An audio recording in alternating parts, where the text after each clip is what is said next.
even the libs on the Supreme Court has a ton of respect for the Constitution. And we learned that on Friday. So Trump got this huge win in terms of basically not allowing for these rogue judges, just one random judge, to come out with a nationwide injunction on something that he would be putting in as an executive order. The reason this is getting a lot of play and a lot of attention, and there's one executive order in particular that a lot of people took issue with, which was his desire to end birthright citizenship.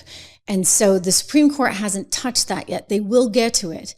But they did say, these judges all over the place, you can't have one federal judge just coming out with some kind of injunction that eliminates the president's ability to put in place an executive order. And that was a pretty momentous win for Donald Trump. And you saw that the court actually decided this once again on party lines.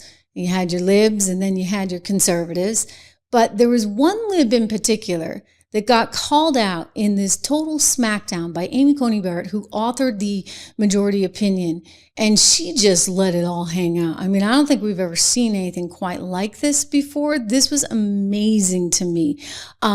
Just amazing. Okay, so I'll just read it to you. She said, "We will not dwell on Justice Jackson's argument." So Ketanji Brown Jackson made an argument that actually was not even worth her tearing apart because it stunk, right? Like, it just sucked as an argument because it was not actually rooted in anything that had anything to do with the Constitution.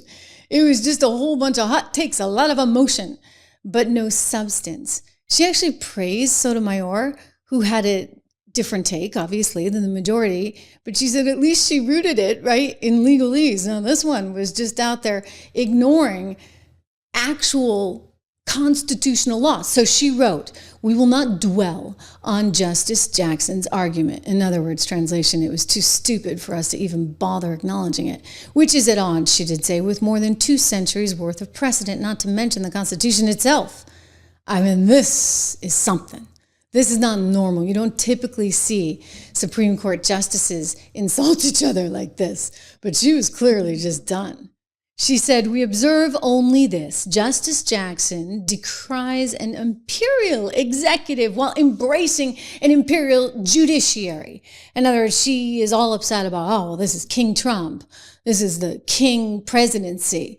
So why not have some non-elected judge be able to override one single solitary judge, one single judge be the ultimate king? And so, Amy's not having anything to do with that. Here is Jackson. Okay, so this is Ketanji Brown Jackson. You'll recall, I think she did like a Broadway show or something recently. So, she's got the song and dance going anyway. It was a 6-3 decision. And the criticism here was that she just didn't ground any of her position in any kind of legal theory, which is just weird, right? Like, you don't normally do that unless you just, are kind of a hot mess. I mean, maybe she'd be better off having like a podcast like Joy Reid, where she could be hot mess all day long. But, if you're a Supreme Court justice, you're actually supposed to look at things and actually explore these decisions and your viewpoint based on actual law. I would say that this is just amazing that they're calling her out on this, because that is very unlike the Supreme Court to do. And it shows you how much her other justices do not respect her. One of the things that she said in her hot take was, and this is Jackson, quote, "It's not difficult to predict how this all ends. Eventually, executive power will become completely uncontainable, and our beloved constitutional republic will be no more.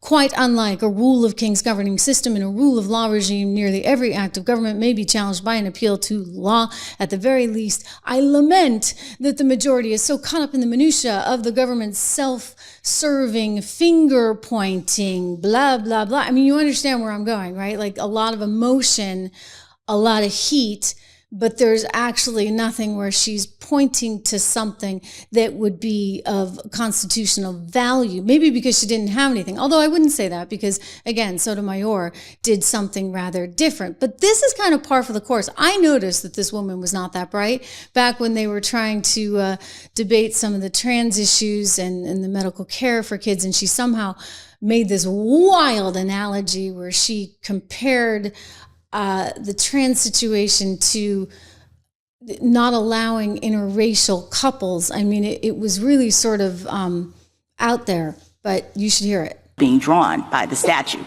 That was sort of like the starting point. The question was whether it was discriminatory because it applied to both races and it wasn't, necessarily invidious or whatever. But, as I read the statute here, the case here, the court starts off by saying that Virginia is now one of 16 states which prohibit and punish marriages on the basis of racial classifications. And when you look at the structure of that law, it looks in terms of, you can't do something that is inconsistent with your own characteristics. It's sort of the same thing. So it's interesting to me that we now have this different argument, and I wonder whether Virginia could have gotten away with what they did here by just making a classification argument the way that Tennessee is in this case. Yes, I think that's exactly right. I mean, at least she's trying to go back to the law. We're going to give her that on that one. But I'm just saying, this is unusual. The other thing that was really unusual, if you read her dissent, is that typically what you would see in these situations is that a justice would say, I dissent, or I dissent. She didn't use any of that language. So that suggests that she was really, really angry and she wasn't even affording her colleagues any kind of respect whatsoever. And that's kind of amazing. One of the things that Amy Barrett wrote was, quote, waving away attention to the limits of judicial power as a mind-numbingly technical query. She offers a vision of the judicial role that would make even the most ardent defender of judicial supremacy blush. She also pointed out that while Sotomayor, 71 years old, was focusing on, quote, conventional legal terrain like the Judiciary Act of 1789 and our cases on equity, instead you had Jackson out there adopting, quote, a startling line of attack that is tethered neither to these sources nor, frankly, to any doctrine whatsoever. So what is this woman doing on the Supreme Court? Oh, I got it. She checked all these boxes, right? Biden had to put her in. You couldn't find anybody brighter, smarter. She's not doing anybody any favors. Let me be very, very clear on that. But I will say this. This was massive. This was huge. This is a big win for Donald Trump, and even CNN had to admit it.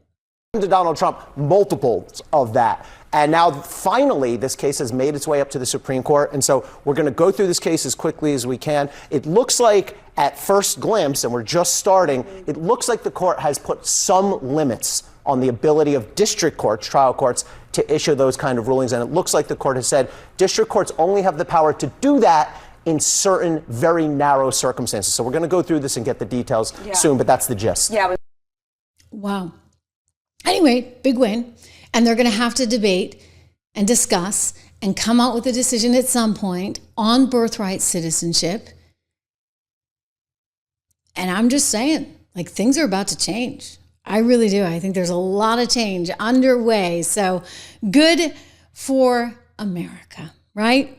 Just amazing, amazing stuff. Again, thank you to our friends over at American Heart for Gold, up to $15,000 in free silver with qualifying offers. You can call 1-844-495-1115. You can text Trish to 65532 today for more information, or just go to trishlovesgold.com. I do encourage you to subscribe to that newsletter. We got the deal out of China. We get the deal out of Canada. We get deals, winning. Winning, right? Imagine that. We are winning in America. So be part of it. Subscribe to my newsletter. Use my code word $. It's just $1 a month for the first 2 months, and it goes to $9.95, and you can start investing today. We got loads of ideas for you. It is great to have you guys here. We keep climbing. We're in top 100 again this past week, all thanks to you guys. So thank you for everything you do. Make sure you subscribe, share, like. Let me know what you think of the show. I do look at all the comments, and I see so many of them live here here in real time. So thank you for all you do. And we will talk live again tomorrow.